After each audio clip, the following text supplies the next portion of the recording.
Halo sahabat belajar dimanapun Anda berada, berjumpa lagi di channel Mama Mia Yuk Belajar Bersama. Kali ini kita dalam seri film animasi Iklan Kelas 8 yang diperankan oleh Ihsan, Mama Mia, dan Ibu Marta. Selamat menyaksikan.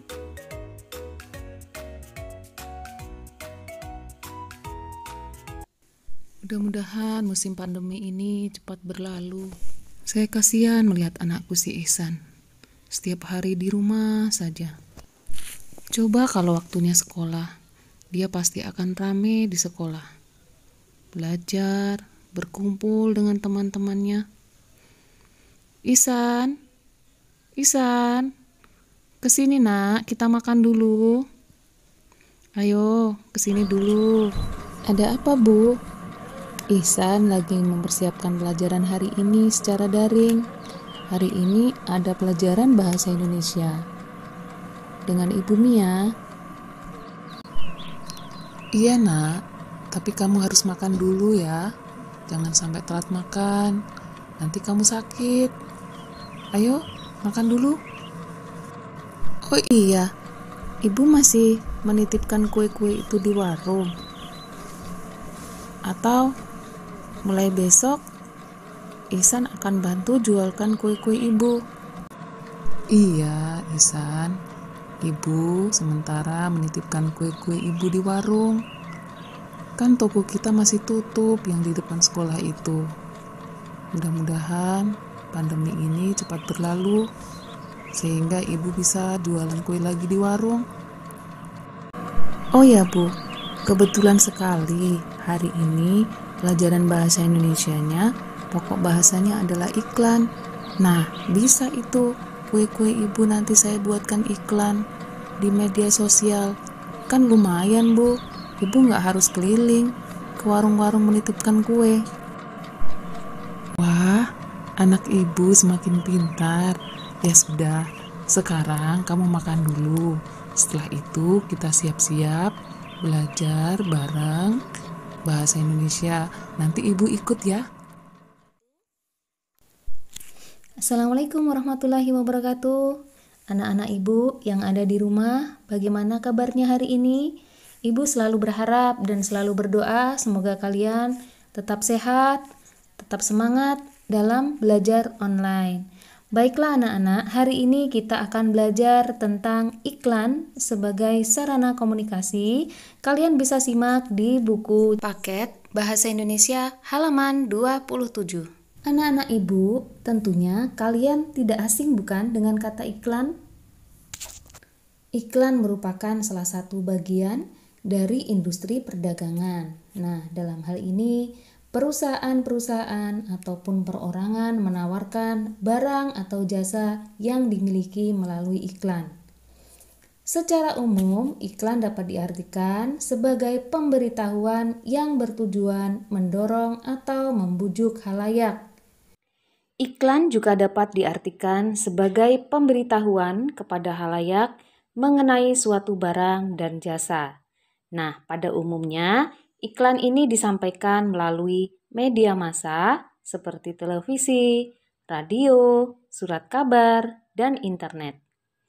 Kemudian, iklan tidak hanya merupakan bagian dari industri berskala besar saja anak-anak, tapi dewasa ini iklan merupakan sarana yang banyak digunakan untuk berbagai kepentingan. Misalnya, bagi perusahaan, bisnis komersial untuk menjual barang dan jasa. Bagi dunia perkantoran, untuk mendapatkan karyawan, untuk sosialisasi, dan bagi pemerintah untuk menyebarkan informasi dan memberikan layanan kepada masyarakat. Kemudian, bagi orang-perorangan untuk membeli dan menjual barang-barang secara pribadi. Iklan ini semakin hari semakin banyak dan semakin bertambah luas jaringannya, baik di media sosial maupun secara langsung. Hal ini seiring dengan kemajuan teknologi informasi dan semakin meningkatnya keperluan hidup warga masyarakat itu sendiri.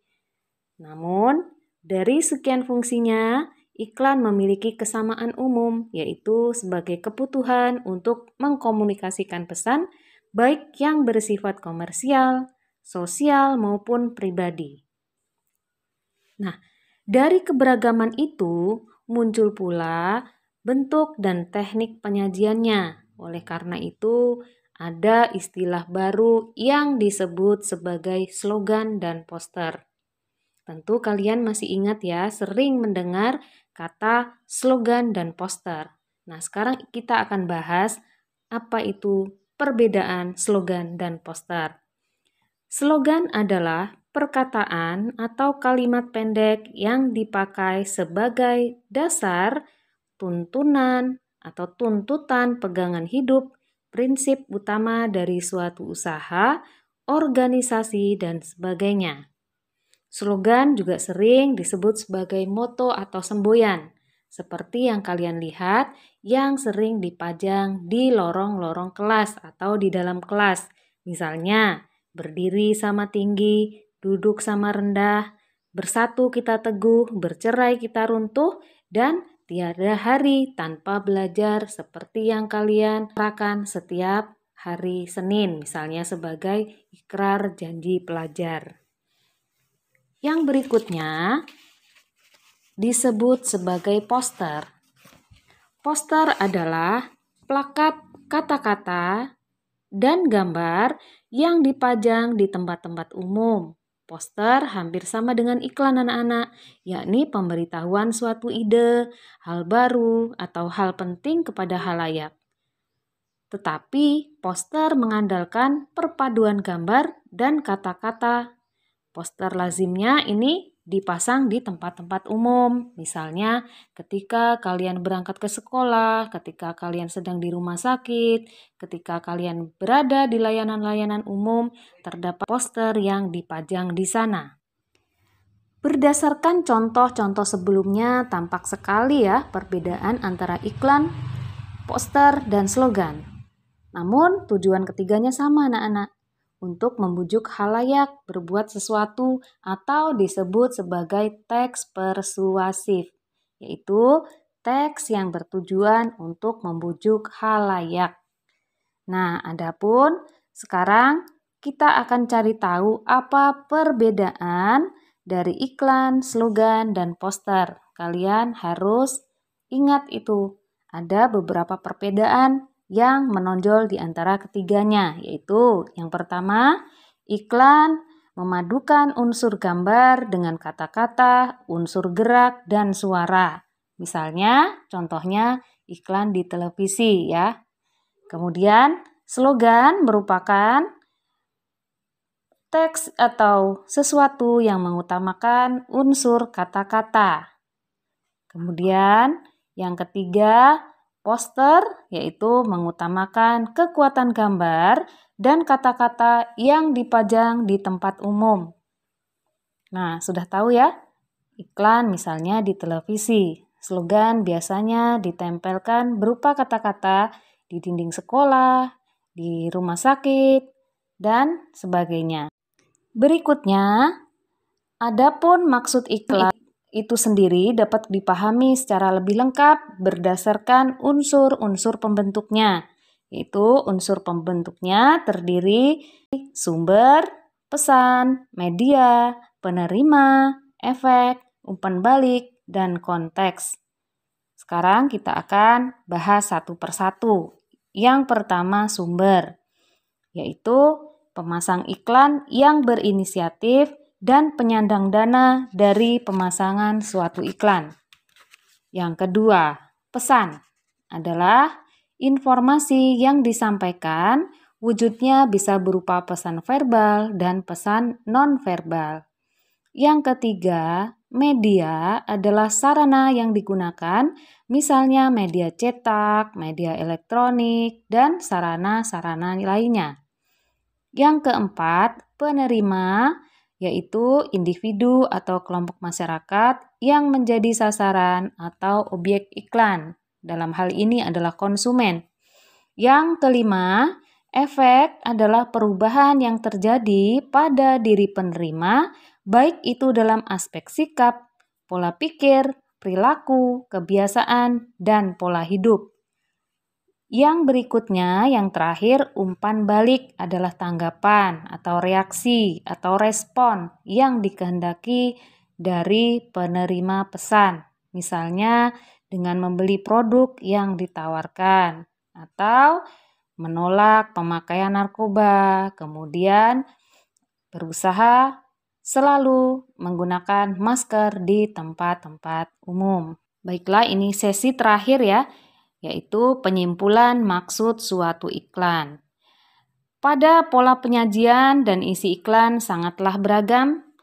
Berdasarkan isinya seperti yang kita pelajari, iklan adalah pemberitahuan, iklan layanan masyarakat, dan iklan penawaran. Nah, beberapa hal ini dapat diklasifikasikan periklanan sebagai berikut, yaitu yang nomor 1 adalah iklan strategis, nomor 2 iklan taktis.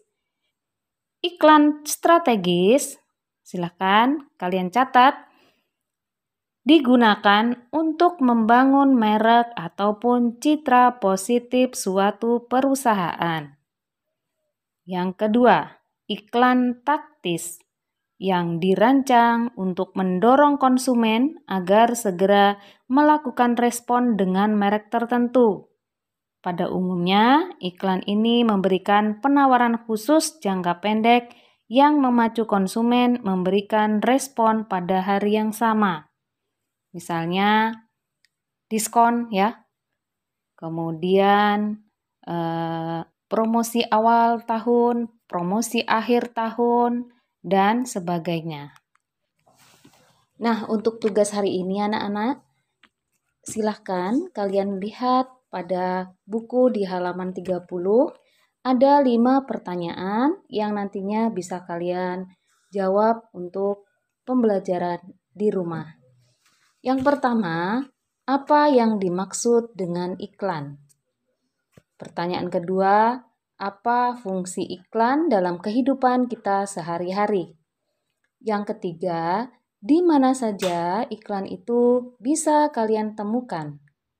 Yang keempat, bagaimana fungsi iklan bagi pemerintah, perusahaan, maupun dalam kehidupan bermasyarakat? Yang kelima, apa perbedaan iklan, slogan, dan poster? Baiklah, 5 pertanyaan. Silahkan kalian pahami dan dibaca kembali di buku paket kalian. Nah, Ibu berharap kalian tetap semangat belajar dan selalu jaga kondisi kesehatan. Untuk pembelajaran hari ini kita cukupkan. Ibu akhiri, Assalamualaikum warahmatullahi wabarakatuh. Alhamdulillah, karena Ibu hari ini mendampingi Ihsan, ternyata banyak sekali ya pelajaran yang bisa didapat. Bisa tahu tentang iklan, macam-macam iklan.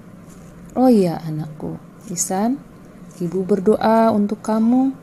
Mudah-mudahan suatu saat nanti kamu bisa menjadi anak yang sukses, punya usaha besar, dan Ibu tidak perlu menjual kue-kue lagi. Amin Ibu. Terima kasih atas doanya. Nanti kita akan belajar lagi untuk iklan pada bagian kedua. Ayo nak, sudah malam. Kita tidur. Besok dilanjutkan lagi belajarnya. Jangan lupa ya. Sudah sholat apa belum? Sholat dulu, baru tidur, istirahat, supaya besok badannya bugar lagi. Iya Bu, Ihsan akan segera selesai kok. Sedikit lagi. Ibu sebaiknya istirahat dulu. Nanti Ihsan akan menyusul. Selamat malam Ibu. Ihsan sayang Ibu. Bersambung di bagian kedua. Teman-teman, ikuti terus ya kisah Ihsan dan Mama Mia hanya di channel Mama Mia Yuk Belajar Bersama. Oh iya, jangan lupa ya, tekan tombol subscribe dan bunyikan loncengnya supaya kalian tidak ketinggalan dengan kisah-kisah selanjutnya di seri kartun pembelajaran berikutnya. Terima kasih.